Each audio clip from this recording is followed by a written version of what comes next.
इसी प्रकार हमारा संविधान जहां एक ओर कोऑपरेटिव फेडरलिज्म सुनिश्चित करता है, वहीं राष्ट्र की एकता को सुनिश्चित करने पर भी बल देता है।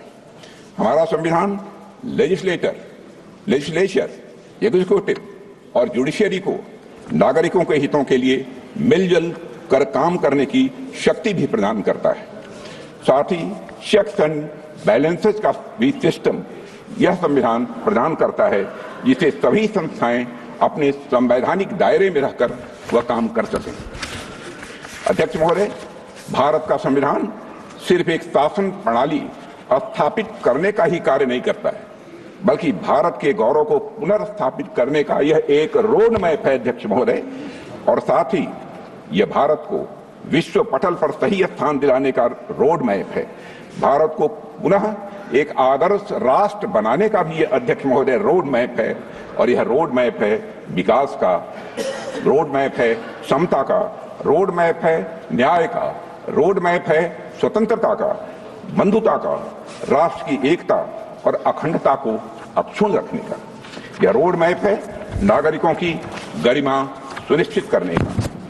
अध्यक्ष महोदय, कुछ लोगों द्वारा हमारे संविधान को कॉलोनियल रूल यानी उपनिवेशवाद का उपहार मान लिया जाता है, या अक्सर हमारे संविधान को पश्चिमी देशों के संविधान से ली गई अच्छी बातों का एक संकलन मात्र मान लिया जाता है। अध्यक्ष महोदय, पिछले कुछ वर्षों में देश में एक ऐसा माहौल बनाने का प्रयास किया गया है कि संविधान एक पार्टी की विशेष देन है। इन सभी बातों में डेप्थ एंड ब्रेथ मैं मानता हूं कि दोनों की कमी है। अध्यक्ष महोदय, संविधान निर्माण में बहुत से लोगों की भूमिका को जानबूझकर नकार दिया गया है, जबकि सच्चाई यह है कि हमारा संविधान हमारी सिविलाइजेशनल वैल्यूज यानी सभ्यता एवं सांस्कृतिक मूल्यों का एक एक्सप्रेशन है।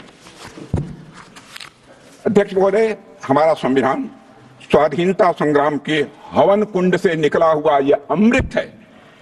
हमारा संविधान स्वतंत्रता सेनानियों के त्याग से सिंचित यह हमारा स्वाभिमान है। यह एक सीरीज ऑफ हिस्टोरिकल इवेंट्स का आउटकम है।